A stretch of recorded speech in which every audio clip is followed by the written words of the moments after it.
दोस्तों, आज हम आपके लिए एक ऐसी मूवी लेके आए जिसमें पैरेलल यूनिवर्स थ्योरी का यूज किया गया है। इस मूवी की कहानी आपके दिमाग को घुमा कर रख देगी, लेकिन मैं आपको इस मूवी को इस तरह से एक्सप्लेन करूंगा कि आपके दिमाग में इस मूवी को लेकर कोई भी डाउट नहीं बचेगा। जी हाँ, तो आइए अब बिना किसी देरी के इस कहानी की शुरुआत करते हैं। मूवी की शुरुआत में हमें एमिली नाम की एक लड़की को दिखाया जाता है जो कि अपने दोस्तों की रीयूनियन पार्टी के लिए जा रही होती है। एमिली ड्राइविंग करते वक्त अपने बॉयफ्रेंड केविन से फोन पे बात कर रही होती है कि तभी अचानक से उसका फोन का नेटवर्क चले जाता है और उसके फोन में बिना कुछ किए एक क्रैक आ जाता है। एमिली ये देख काफी शॉक हो जाती है और वो आगे अपने दोस्तों की रियूनियन पार्टी में पहुंच जाती है। ये रियूनियन पार्टी ली और माइक ने अपने घर पे रखी होती है। यहाँ पे बेथ नाम की इनकी एक दोस्त होती है जिसे एक शोकेस काफी पसंद आ जाता है, तो वो ली को उसके बारे में पूछती है कि वो उसने कहाँ से लिया है।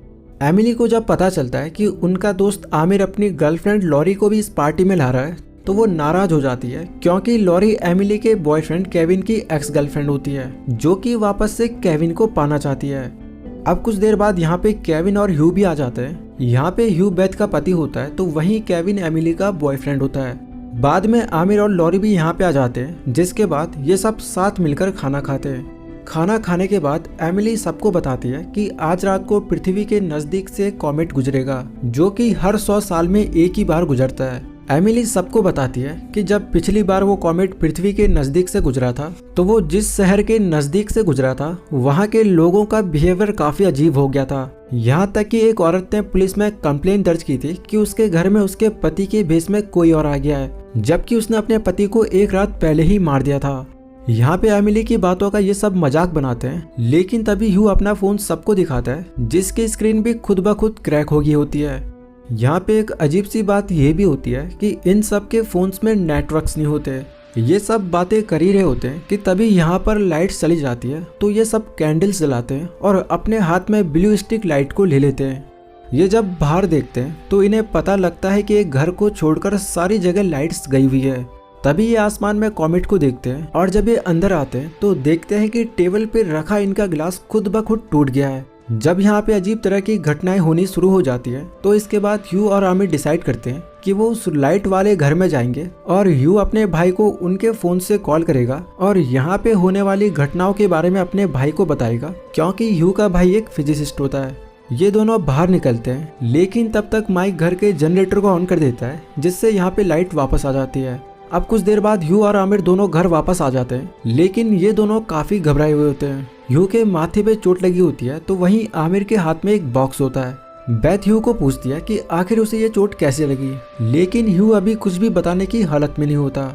इसके बाद ये सारे उस बॉक्स को ओपन करते हैं तो देखते हैं कि उसमें इन सब की फोटोज होती हैं और हर एक फोटो के पीछे एक नंबर होता है। ये देख के सारे काफी घबरा जाते हैं और आगे ये सब ह्यू को पूछते हैं कि उसके साथ आखिर हुआ क्या था। तो फिर यहाँ पे ह्यू सबको बताता है कि जब वो उस घर में गया तो उस घर में उन सभी के जैसे लोग मौजूद थे। उसने वहां पर उन सबको देखा और वो भी हमारी ही तरह टेबल पे खाना खा रहे थे।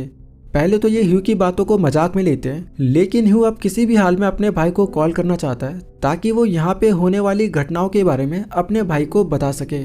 इसके बाद वो एक नोट लिखता है जिसमें वो लिखता है कि वो बस उनका फोन यूज करना चाहता है और वो ये नोट अब उस घर में छोड़ने वाला था।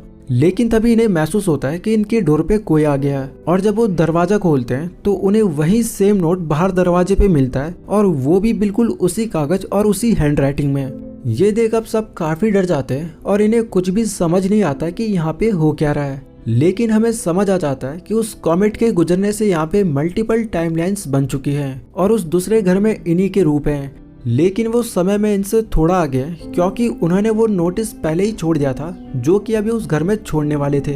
अब ये सब जानना चाहते हैं कि आखिर इनके साथ हो क्या रहा है, तो ये जानने के लिए एमिली, माइक, केविन और लॉरी ब्लू स्टिक के जरिए बाहर आते हैं ताकि वो उस दूसरे घर में देख सकें कि हो क्या रहा है। लेकिन जब ये बाहर आते हैं तो इन्हें वहाँ पे दूसरा घर दिखता ही नहीं है।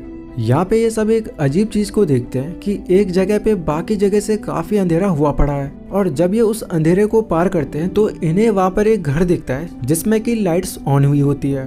ये चारों उस घर की तरफ जाते हैं तो वहीं माइक खिड़की से उस घर के अंदर झांक रहा होता है कि तभी यहाँ पर किसी के होने की आहट सुनाई पड़ती है और जब ये पीछे मुड़ के देखते हैं तो वहाँ पर उन्हीं के जैसे 4 लोग खड़े होते हैं, लेकिन उनके हाथ में ब्लू लाइट स्टिक के बदले रेड लाइट स्टिक होती है। ये देख के सब काफी डर जाते हैं और वापस अपने घर की तरफ भागने लगते हैं। घर आने के बाद ये बाकी मेंबर्स को अपनी आप बीती सुनाते हैं, जिसके बाद ह्यू और आमिर भी कहते हैं कि वो दोनों भी उसी अंधेरी जगह से होकर गुजरे थे। यहाँ पे एमिली काफी कंफ्यूज हो जाती है और वो उस डार्क जगह के बारे में जानना चाहती है, तो वो ह्यू को पूछती है कि क्या उसके पास कोई फिजिक्स की बुक है, जिस पे बेथ ह्यू को बताती है कि उसके भाई ने उसके घर पे एक फिजिक्स की बुक छोड़ दी थी जो कि उसने ह्यू की कार में रखी हुई है। जिसके बाद ह्यू अपनी कार से उस फिजिक्स की बुक को लाता है जो कि उसके भाई की होती है। ये बुक क्वांटम फिजिक्स की होती है और इसे पढ़ने के बाद सारे समझ जाते हैं कि ये सब उसी कॉमेट की वजह से हो रहा है जो कि कुछ देर पहले उनके शहर के ऊपर से गुजरना शुरू हुआ। दोस्तों, जिस तरह एक कॉमेट या एस्टेरॉयड के जरिए बाहर के सेल्स पृथ्वी पे आते हैं, उसी तरह इस कॉमेट के रेडिएशन से इस जगह पे ब्लैक स्पॉट यानी कि वो डार्क जोन बन गया है, जिस वजह से यहाँ पर मल्टीपल रियलिटीज बन चुकी है। यहाँ पे हमें इस मूवी में पैरेलल यूनिवर्स का जिक्र देखने को मिलता है जो कि आज के कई सारे वैज्ञानिक भी मानते हैं। यानी कि इस जगह पे जो डार्क जोन है वो दूसरी रियलिटी में जाने का रास्ता है। जैसे कि अब तक 6 लोग उस डार्क जोन से होकर गुजरे थे, तो उन्हें अपने ही जैसे लोग वहाँ पर मिले थे। यहाँ पर सारे समझ जाते हैं कि इस जगह पे काफी सारी रियलिटीज बन चुकी है जहाँ पर इन्हीं की तरह लोग और इन्हीं के जैसा घर होगा और वो डार्क जोन दूसरी रियलिटी में जाने का दरवाजा है। लेकिन जैसे ही वो कॉमेट धरती को पार करेगा, वो डार्क जोन बंद हो जाएगा और जो जहाँ पे है वो उसी रियलिटी में हमेशा के लिए रह जाएगा। यहाँ पे हमें पता लगता है कि जब आमिर और लॉरी पार्टी में आ रहे थे तो तब वो डार्क जोन से होकर गुजरे थे और तब वो दोनों दूसरी ही रियलिटी में आ चुके थे। यानी कि जो आमिर और लॉरी यहाँ पर पार्टी में आए थे वो असल में इस रियलिटी के थे ही नहीं। यहाँ पे माइक बताता है कि जब वो उस घर में अंदर झांक रहा था तो उसने वहाँ पर आमिर, ह्यू और ली को देखा। लेकिन ये सब कहते हैं कि ली तो अभी सो रही है, तो इससे इन्हें पता लग जाता है कि भले ही इनके कई रूप अलग अलग रियलिटी में हो सकते हैं, लेकिन उनकी एक्टिविटी सब जगह सेम नहीं होगी। ये सारी सिचुएशन को समझ ये कहते हैं कि जैसे यहाँ पे अभी ली सो रही है, वैसे ही उस दूसरे घर पे बेथ सोई हो सकती है। और अगर बेथ उस रियलिटी में सोई हुई है तो अभी तक उनके हाथ फिजिक्स की बुक नहीं लगी होगी, क्योंकि फिजिक्स की बुक बेथ ने ही ह्यू की कार में रखी थी। तो ये सब डिसाइड करते हैं कि वो दूसरे रियलिटी के ह्यू की कार से वो फिजिक्स की बुक चुरा लेंगे और फिर ह्यू को कभी भी वो बुक नहीं मिलेगी। यहाँ पे माइक प्लान बनाता है कि वो उस दूसरे घर के माइक को ब्लैकमेल करेगा कि वो और बेथ 12 साल पहले रिलेशन में थे। केविन उसे ऐसा करने के लिए मना करता है, लेकिन माइक उस घर के लिए निकल जाता है। इसके बाद हमें एमिली को दिखाया जाता है जो कि बेथ और ली के साथ किचन में होती है। तभी बेथ को एक शोकेस पसंद आता है और वो ली से पूछती है कि ये उसने कहाँ से लिया है, और ऐसा सुनते ही एमिली के होश उड़ जाते हैं, क्योंकि यही चीज बेथ मूवी की शुरुआत में ही पूछ चुकी थी। और अब एमिली को पता लगता है कि जब वो माइक, केविन और लॉरी के साथ बाहर गई तो वो सब दूसरी रियलिटी में आ चुके हैं। यानी कि जो भी कोई अब तक बाहर गया वो अपनी रियलिटी में वापस आया ही नहीं। वहीं दूसरी तरफ हम आमिर और ह्यू को देखते हैं, जिन्हें अब पता लगता है कि वो इस रियलिटी के हैं ही नहीं, क्योंकि उनके पास रेड लाइट स्टिक होती है। वहीं इस रियलिटी के लोग ब्लू लाइट स्टिक को यूज कर रहे थे। तो अब ये दोनों काफी घबरा जाते हैं और फोटोज वाले बॉक्स और फिजिक्स की बुक लेकर यहाँ से भाग जाते हैं। ये सब जब बाहर टेबल पे होते हैं तो इन्हें पता लगता है कि ह्यू और आमिर फिजिक्स की बुक और उनका फोटोज का बॉक्स लेकर यहाँ से भाग गए। और अब बेथ काफी घबरा जाती है, क्योंकि अब वो समझ जाती है कि जो भी अब तक बाहर गए वो कभी वापस नहीं आए, बल्कि कोई दूसरी ही रियलिटी का वापस आया। इन सब के बीच बहस चली रही होती है कि तभी बाहर से एक आवाज आती है। ये सारे जब बाहर जाते हैं तो देखते हैं कि ह्यू की गाड़ी का शीशा किसी ने तोड़ दिया है। एमिली चुपके से अपनी गाड़ी में जाती है और केविन की दी हुई रिंग को पहन लेती है। और जैसे ही वो कार से बाहर आती है तो उसके सामने केविन खड़ा होता है, लेकिन ये इस रियलिटी का केविन नहीं होता। ये दोनों ये समझ में जाते हैं कि ये सेम रियलिटी की नहीं है, तो ये दोनों एक दूसरे से दूर भाग जाते हैं। एमिली घर वापस आती है और ये आगे का सोच ही रहे होते हैं कि तभी लाइट्स चली जाती है। ये खिड़की से बाहर देखते हैं तो पाते हैं कि ह्यू और आमिर घर वापस आ रहे हैं। ह्यू और आमिर जब घर वापस आते हैं तो वो भी इनको सेम कहानी बताते हैं जो कि इस रियलिटी में कब का हो चुका है। यानी कि ह्यू वही सब कुछ उन्हें बता रहा होता है जो कि वो पहले ही बता चुका है, लेकिन ये वाला ह्यू और आमिर इसी रियलिटी के होते हैं जो कि उस समय गलत रियलिटी में चले गए थे। ये सारी सिचुएशन को समझ ये डिसाइड करते हैं कि वो भी अपने फोटोज के पीछे नंबर लिखेंगे ताकि आगे पता चल सके कि कौन अलग रियलिटी से है। इसी बीच दरवाजे पे किसी के होने का एहसास होता है। ह्यू जब दरवाजा खोलता है तो वहां पर वही लेटर पाता है जो कि इस माइक ने दूसरी रियलिटी के माइक को ब्लैकमेल करने के लिए लिखा था, जिसमें उसने बेथ के साथ अफेयर होने की बात कही थी। और फिर इस बात से गुस्सा होकर ह्यू माइक की धुनाई कर देता है और ये सब आपस में ही लड़ने लगते हैं, क्योंकि जिसने अपने घर पे पार्टी रखी होती है उसी की धुनाई ह्यू कर देता है। ये सारे के सारे इस बात से परेशान थे कि कौन कौन सी रियलिटी से यहाँ पे आया है। वहीं तभी एमिली चुपके से यहाँ से निकल जाती है, जिसके बाद एमिली उस डार्क स्पॉट के जरिए अलग अलग रियलिटी में जाती है ताकि वो देख सके कि वो कौन सी रियलिटी में सबसे ज्यादा खुश है। लेकिन हर रियलिटी में उनके बुरे हाल होते हैं। एमिली देखती है कि कई रियलिटीज में उनके दोस्तों के बीच मारपीट हो रही है, लेकिन आखिर में वो एक ऐसी रियलिटी में जाती है जहाँ पे वो खुद को केविन के साथ बहुत खुश पाती है, और जो दरार अभी उनके रिलेशनशिप में है वो उस रियलिटी में नहीं होती है। एमिली देखती है कि वो दोनों वियतनाम जाने की प्लानिंग कर रहे होते हैं, तो यहाँ पर एमिली डिसाइड करती है कि वो इसी वाली रियलिटी में रहेगी।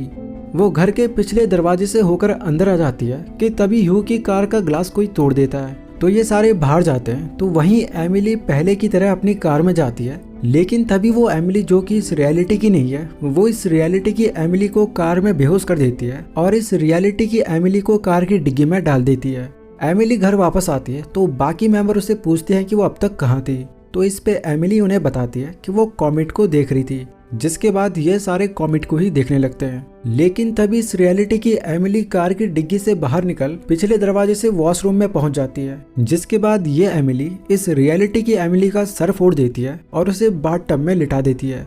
लेकिन ऐसा करते वक्त उसकी रिंग भी वहीं पे खो जाती है और वो इस रियलिटी की एमिली की रिंग पहन लेती है, और जैसे ही वो वॉशरूम से बाहर आती है वो वहीं पे बेहोश हो जाती है।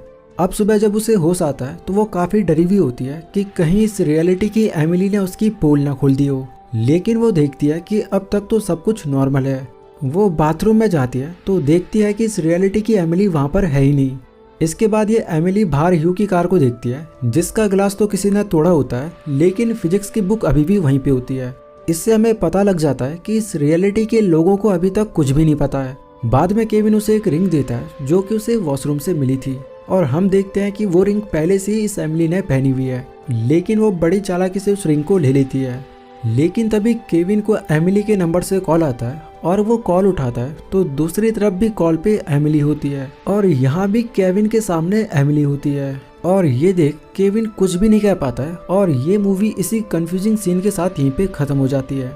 तो दोस्तों देखा आपने कि किस तरह से इस मूवी में पैरेलल यूनिवर्स थ्योरी का यूज़ किया गया है।